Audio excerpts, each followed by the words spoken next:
മെത്രാൻ ഒരു മലയാളി തന്നെയാണ്, വർഗീസ് തോട്ടങ്കര. അദ്ദേഹം വറ്റിക്കാൻ ഡിപ്ലോമാറ്റിക്കിലായിരുന്നു. അവിടുന്ന് ഇപ്പോൾ ബാലസോർ മെത്രാനാണ്. അദ്ദേഹവുമായിട്ട് ഞാൻ ഇന്ന് രാവിലെ സംസാരിച്ചു. അവിടെ ജോലി ചെയ്യുന്ന 2 മലയാളി അച്ഛന്മാർ, ഒരു ഫാദർ ലിജോ പാലക്കാരനാണ്, ഫാദർ ജോജോ അദ്ദേഹം തൃശ്ശൂർക്കാരനാണ്. അദ്ദേഹമായിട്ട് ഇന്നലെ രാത്രി ഞാൻ സംസാരിച്ചായിരുന്നു, തൃശ്ശൂർക്കാരനായതുകൊണ്ട് പ്രത്യേകിച്ച്. ജോർജ് വൈദ്യക്കാരൻ. അപ്പോൾ എന്താണ് ഉണ്ടായത് എന്ന് അദ്ദേഹത്തോട് ചോദിച്ചു. അപ്പോൾ ഈ ഫാദർ ലിജോയും ഫാദർ ജോജോയും 2 സിസ്റ്റേഴ്സും, പിന്നെ അവർക്കൊരു കാറ്റഗിസ്റ്റ് ഉണ്ട്, അവർ മതബോധനം നടത്തും. ഒരു കാറ്റഗിസ്റ്റ് അവർക്ക് മുമ്പേ ബൈക്കിന് ഈ ജാലേശ്വർ എന്ന് പറയുന്ന ഒരു സ്ഥലത്തേക്ക് അവിടുത്തെ വികാരിയാണ് ലിജോ, അവിടേക്ക് അവിടുത്തെ പ്രയർ സർവീസിന് കുർബാനയ്ക്കൊക്കെ ആയിട്ട് പോവുകയാണ്. സാധാരണ അവർ 5 മണിയോട് കൂടിയാണ് ചെയ്യാറ്. എന്നാൽ അപ്പോൾ അവരുടെ പ്രത്യേകിച്ച് ഇപ്പോൾ നല്ല മഴയായിരുന്നു. പിന്നെ അവർ പാടത്ത് നിന്ന് എത്തി കുറച്ച് വൈകിയതുകൊണ്ട് അവർ സ്വല്പം ഒരു 6 മണിയോട് കൂടിയാണ് അവരുടെ കർമ്മങ്ങളൊക്കെ 6 മണി കഴിഞ്ഞിട്ടാണ് തുടങ്ങിയത്. അവിടുത്തെ ഇടവക്കാർ 2 പേരുടെ മരണാവശ്യത്തിനാണ്ടിന് കുർബാന ചെല്ലാനും, പിന്നെ അവരുടെ ആ പള്ളി തുടങ്ങിയിട്ട് ജാലേശ്വർ എന്ന് പറഞ്ഞ ഇടവകയായിട്ട് ഒരു 50 വർഷമായി. ആ 50 വർഷമായ ആ പള്ളിയുടെ ഇടവകയുടെ ജൂബിലിയെക്കുറിച്ച് ചർച്ച ചെയ്യാൻ, എന്ന് പറഞ്ഞാൽ അവിടെ പുതിയതൊന്നുമല്ല, പഴയ ഒരു സ്ഥലമാണ്.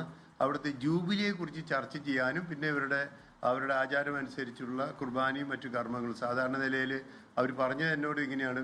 ഇന്ന് രാവിലെ ഞാൻ ബിഷപ്പായിട്ട് സംസാരിച്ചു, ഇന്നലെ ജോജോ അച്ഛനായിട്ട് സംസാരിച്ചു. അവർ പറയുന്നതനുസരിച്ച് അവിടുത്തെ ആചാരം അനുസരിച്ച് പള്ളിയിൽ പ്രാർത്ഥനയും കുർബാനയും ഉണ്ട്, പിന്നെ കുറച്ച് അവരുടെ കൾച്ചറുകളുണ്ട്, പിന്നെ അവർ ഭക്ഷണമൊക്കെ കഴിക്കുന്നുണ്ട്. അതുകൊണ്ട് അവർ വരാൻ വൈകിയതുകൊണ്ട് അവരുടെ ആഘോഷം കുറച്ച് വൈകി.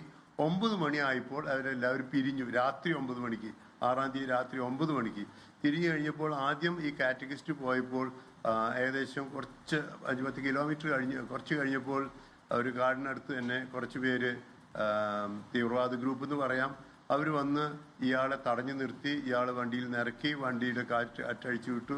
അവർ കുറച്ചൊക്കെ അസഭ്യങ്ങൾ പറഞ്ഞു, പിടിച്ചു വലിച്ചു, ഷർട്ടൊക്കെ കീറി കുറേതായിട്ട് ആക്രമിച്ചു. അയാളുടെ മൊബൈൽ വാങ്ങിച്ചു വെച്ചു. അപ്പോൾ മതപരിവർത്തനമാണ് പറഞ്ഞത്. നിങ്ങൾ മതപരിവർത്തനം വന്നതല്ലേ, കാറ്റഗിസ്റ്റ് അവിടുത്തുകാരൻ തന്നെയാണ്. പിന്നെ ഒത്തിരി ആരോപണങ്ങൾ ഉണ്ടായി. കുറച്ച് കഴിഞ്ഞപ്പോൾ വണ്ടിയിൽ ഈ 2 മലയാളി അച്ഛന്മാരും അവരുടെ ഈ ലിജോ എന്ന് പറഞ്ഞാൽ അവിടുത്തെ വികാരി, അടുത്ത പള്ളിയിലത്തെ വികാരിയാണ് തൃശ്ശൂർക്കാരനായ ജോജോ, 2 സിസ്റ്റേഴ്സും കൂടിയുള്ള അവരുടെ വണ്ടി വന്നു. അതും തടഞ്ഞു നിർത്തി കഴിഞ്ഞപ്പോൾ ഇവരെ വണ്ടിയിൽ നിന്ന് പുറത്തിറക്കി. പിന്നെ ഇങ്ങനെയാണ് നിങ്ങൾ മതപരിവർത്തനത്തിന് വന്നത് എന്നൊക്കെ പറഞ്ഞു. കുറച്ചേരം ആക്രോശങ്ങളുണ്ടായി. ഈ ഫിസിക്കലായിട്ട് ചോദിച്ചപ്പോൾ അറ്റാക്ക് ചെയ്തു എന്ന് വെച്ചാൽ ഫിസിക്കലല്ല, വെർബൽ അറ്റാക്ക്. ഇവർ വളരെ ശക്തമായ രീതിയിൽ വെർബൽ അറ്റാക്ക് ഈ അച്ഛന്മാരോടുണ്ടായി. സിസ്റ്റേഴ്സിന് അവരൊന്നും ചെയ്തില്ല എന്ന് പറഞ്ഞ് അവർ സൈഡിൽ നിന്നേ ഉള്ളൂ. അങ്ങനെ വന്ന് കുറേ നേരം കഴിഞ്ഞപ്പോൾ ആൾക്കാരൊക്കെ കൂടി. അപ്പോൾ അവർക്ക് എന്താ ചെയ്യാന്നറിയില്ല. ഈ അച്ഛൻ്റെ മൊബൈൽ വാങ്ങി, പിന്നെ മതപരിവർത്തനം എന്നൊക്കെ പറഞ്ഞു. അപ്പോൾ നിങ്ങൾക്ക് തന്നെ അറിയാമല്ലോ, അവിടുത്തെ ജൂബിലിയെക്കുറിച്ച് കൂടി ചർച്ച ചെയ്യാൻ, 50 വർഷത്തിൻ്റെ ജൂബിലിയെക്കുറിച്ച് കൂടി ചർച്ച ചെയ്യാൻ അത്രയും പഴക്കമുള്ളൊരു സ്ഥലമാണ്.